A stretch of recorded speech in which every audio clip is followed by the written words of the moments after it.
Assalamualaikum warahmatullahi wabarakatuh. Nama saya Muhammad Afwan bin Basri. Nombor ID 2020808786.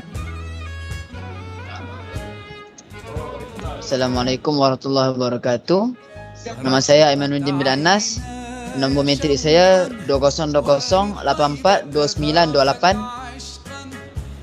Nama saya Muhammad Saifuddin bin Zamzuri. Nombor matrik 2020881522. Muhammad bin Iqbal bin Syukur. Nombor ID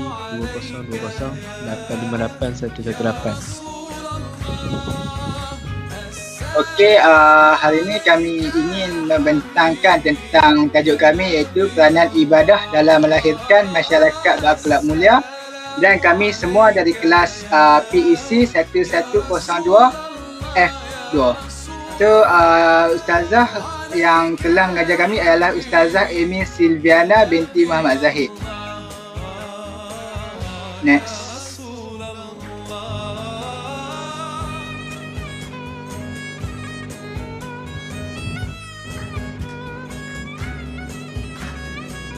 Okey. Untuk penyataan masalah tentang tajuk kami, majoriti umat Islam semakin alpa dengan dunia sehingga mengabaikan ibadah kerana majoriti mereka tidak faham peranan ibadah dalam kehidupan seharian mereka. So, persoalan daripada tajuk kami, apakah yang dimaksudkan dengan peranan ibadah dalam melahirkan manusia yang berakhlak mulia? Objektif kajian daripada tajuk kami ialah mengkaji dan memberi pendedahan kepada masyarakat Islam, terutamanya bagaimana ibadah ini mampu melahirkan manusia yang berakhlak mulia. Next.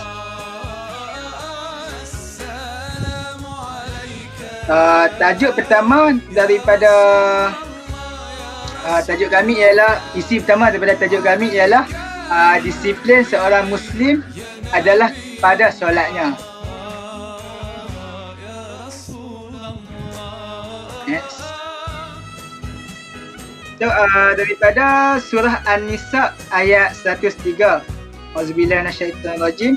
Fa iza qazaytumus salata fazkurullaha qiyaman wa qu'udan wa 'ala junubikum. Fa iza ma'nantum fa aqimus shalah. Inna salata kanat 'alal mu'minina kitaban mawquta. Ayat ini bermaksud apabila kita telah selesai menunaikan solat, seterusnya hendaklah kita menyebut dan mengingati Allah sama ada kita sedang berdiri atau duduk, lebih-lebih lagi semasa kita sedang berbaring. Kemudian apabila kita telah merasa aman ataupun tenteram, maka tunaikanlah solat itu dengan sempurna sebagaimana bisa. Next. Okay, solat ini bermaksud sembahyang atau perbuatan menyembah Allah secara khusus yang diwajibkan untuk melaksanakannya di dalam solat fardu.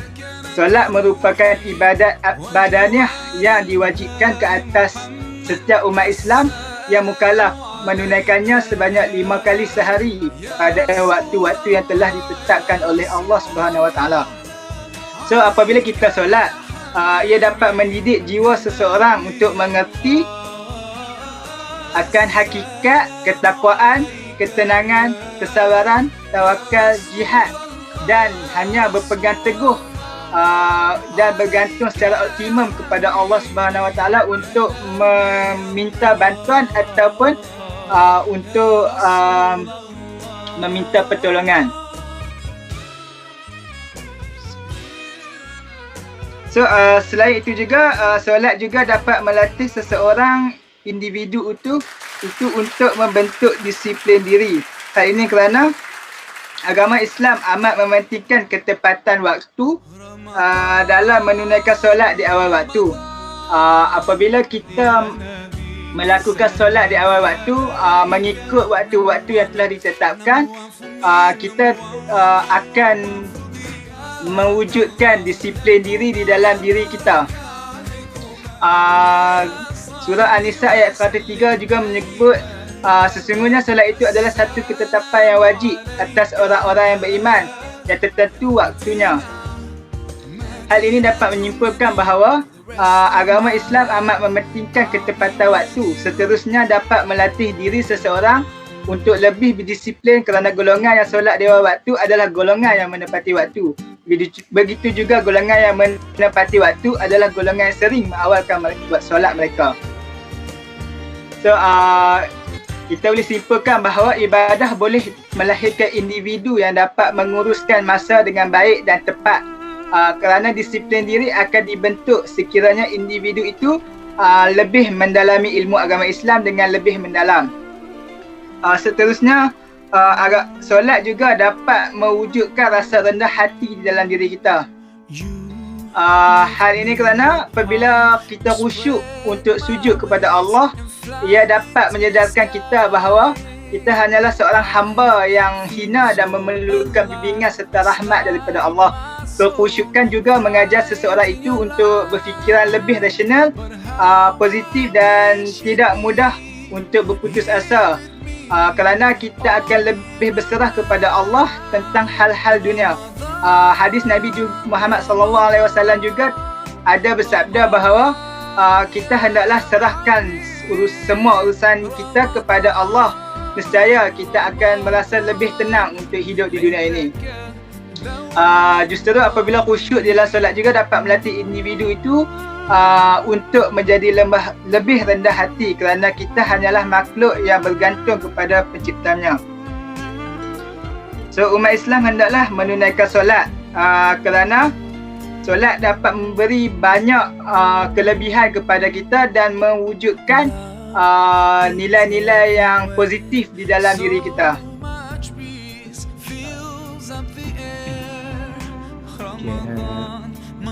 Isi seterusnya ialah puasa penguat rohani, fizikal dan mental Muslim.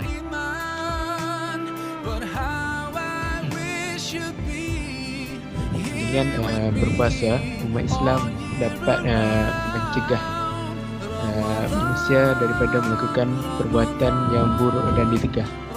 Hal ini kerana puasa menjadi benteng kepada umat Islam kerana dengan berpuasa banyak perkara-perkara yang dilarang dilakukan semasa kita berpuasa.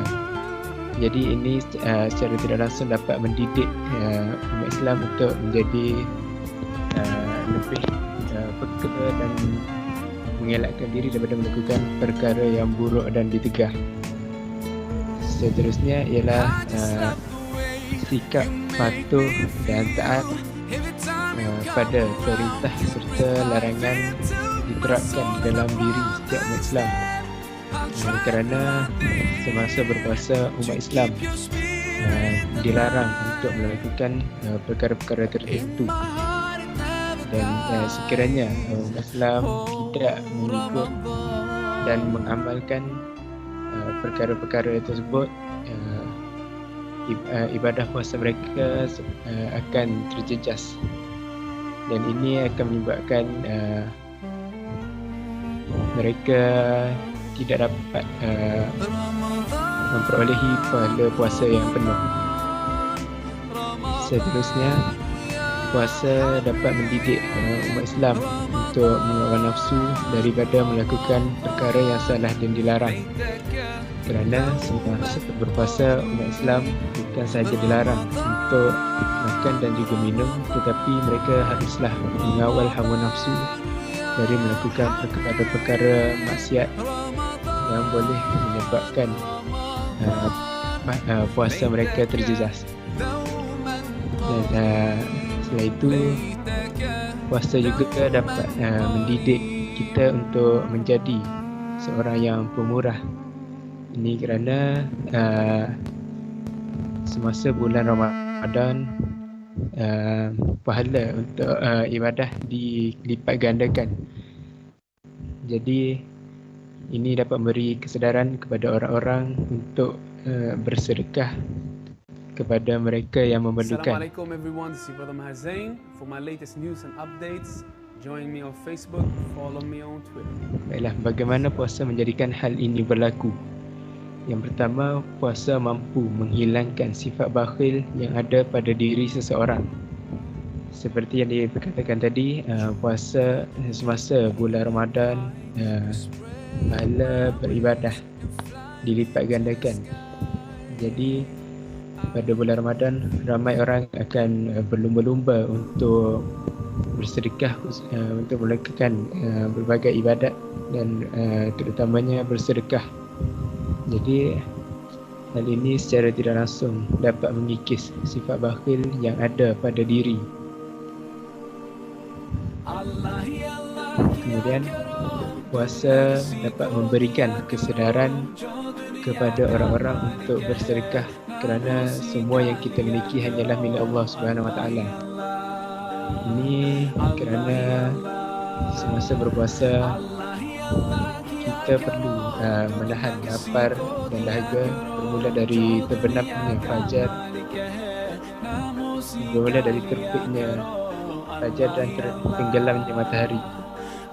Sepanjang tempoh tersebut, tidak kira sama ada orang tersebut miskin atau kaya, mereka pastinya dapat merasai kelaparan dan dahaga.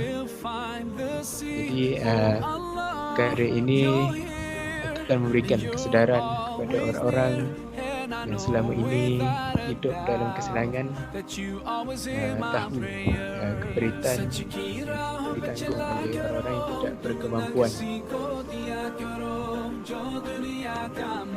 Jadi hal ini menyebabkan mereka sedar dan cuba untuk membantu orang-orang yang memerlukan dengan bersedekah. Dari itu kita sewajarnya menunaikan ibadah puasa dengan sempurna bagi membentuk jati diri dan akhlak kepribadian yang mulia, dan seterusnya menjadikan kita sebagai seorang mukmin yang sejati. Okay, seterusnya saya serahkan kepada Saifuddin. Okey, jadi untuk yang isi ketiga bagi tajuk kuliah kami, iaitu zakat pembasmi kemiskinan untuk erat perhubungan. Okey, so next, sebab apa saya katakan zakat adalah sebagai pembasmi kemiskinan? Kerana berdasarkan surah At-Taubah ayat ke-9, yang mana Allah telah berfirman, maksudnya ambillah sebahagian dari harta menjadi sedekah zakat, supaya dengannya engkau membersihkan mereka daripada dosa dan mensucikan mereka dari akhlak yang buruk, dan doakanlah untuk mereka, kerana sesungguhnya doa Muhammad itu menjadi ketenteraman bagi mereka, dan ingatlah Allah Maha mendengar lagi Maha mengetahui. Okay, jadi apabila kita lihat dan juga baca ayat ni, kita dapat tengok bahawa ayat ni telah jelas membuktikan bahawa dengan berzakat kita mampu membersihkan diri mereka daripada dosa dan juga menghindarkan diri daripada perkara-perkara yang tercela. Sebab apa kita boleh katakan sebegini berdasarkan ayat ini? Sebab bila kita berzakat, kita mengeluarkan sebahagian daripada harta kita. Okay, so bila kita memberi harta kita ni, kita beri kepada siapa? Kita beri kepada orang yang kurang berkemampuan. Okay, so bila orang yang berzakat ni memberi harta mereka sebahagian kepada orang yang kurang berkemampuan, benda ni dapat menimbulkan beberapa nilai-nilai positif. Next. Okay. So apabila kita tengok berdasarkan slide yang seterusnya, telah menjelaskan bahawa berdasarkan ayat itu kita mampu menanamkan dan melahirkan sifat sentiasa bersyukur dengan seadanya akan harta yang dimiliki. Sebab kalau macam kita dah belajar sebelum ni, yang mana orang yang berkemampuan seharusnya menunaikan tanggungjawab untuk berzakat.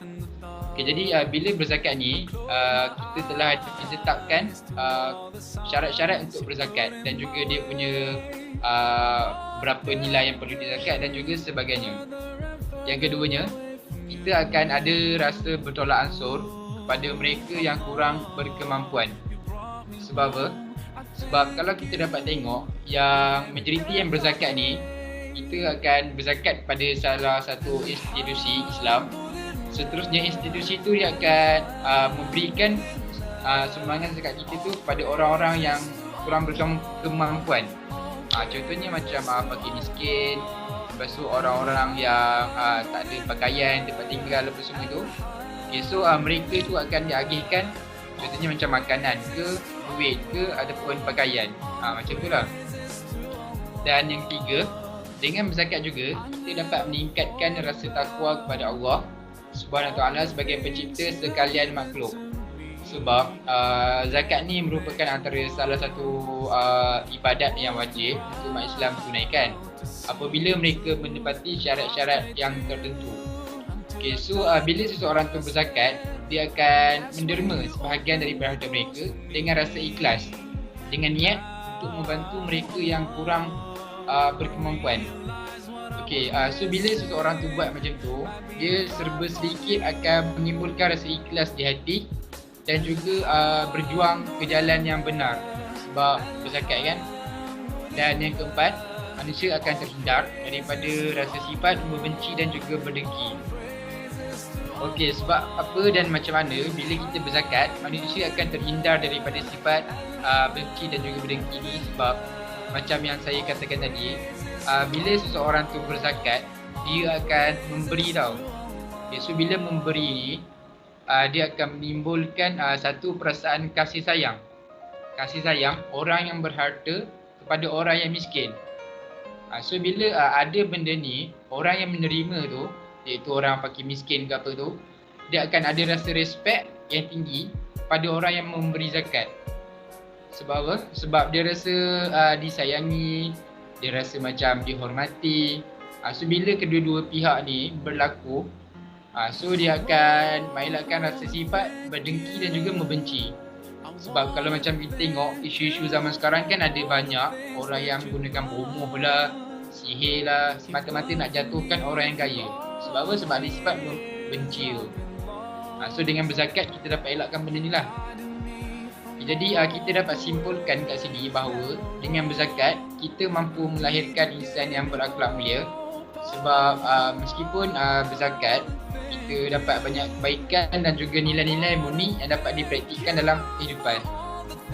Jadi untuk isi yang seterusnya saya serahkan kepada Aimanuddin.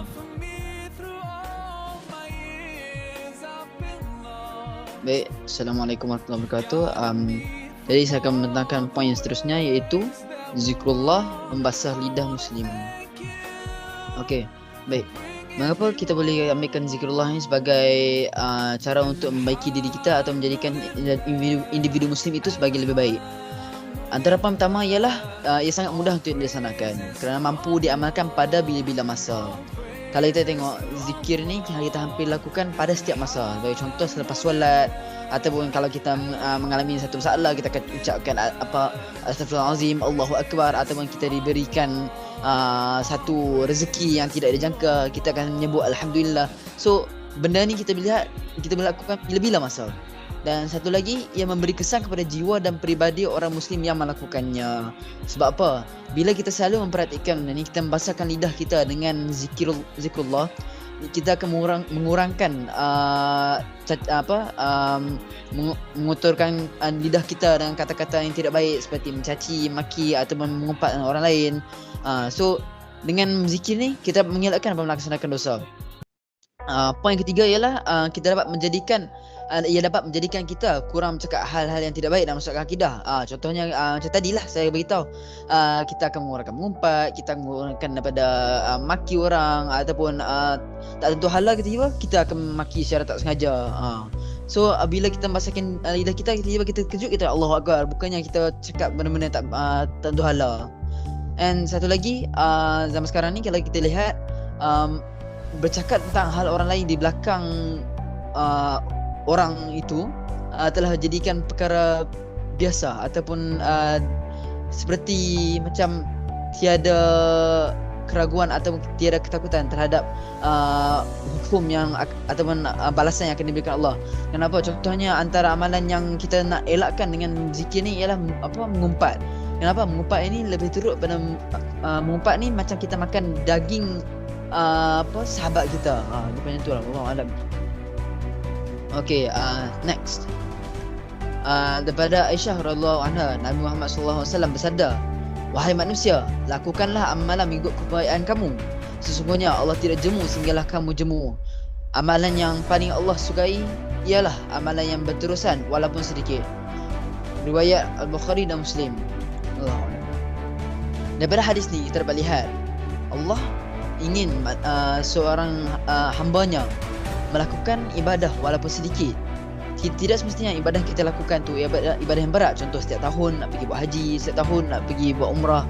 Hal itu memang ibadah tu memang ibadah yang besar yang setiap umat Islam atau setiap mukmin ingin melakukannya. Tetapi tidak semestinya dengan ibadah itu Allah akan Allah lebih menyukai kita. Daripada hadis tu kita dapat lihat contoh ibadah yang sedikit seperti zikir ataupun mengucapkan kata-kata yang baik ataupun dengan melaksanakan membaca Quran, kita dapat melakukannya secara berterusan, istiqamah. Dengan istiqamah tu kita dapat mencapai kita dapat meraih cinta Allah. So apa yang kita dapat lihat pada hadis tu, lebih baik kita melakukan amalan yang sedikit daripada melakukan amalan besar. Kenapa? Dengan amalan yang sedikit itu kita dapat melakukan yang lebih istiqamah. Oleh itu kita sebagai umat Islam sewajarnya memperhatikan ibadah zikir ini dalam kehidupan, kerana ia dapat melahirkan seorang Muslim yang berakhlak mulia, yang berkata-kata yang baik. Seterusnya, okey, kita sampai poin yang terakhir, iaitu cadangan dan kesimpulan.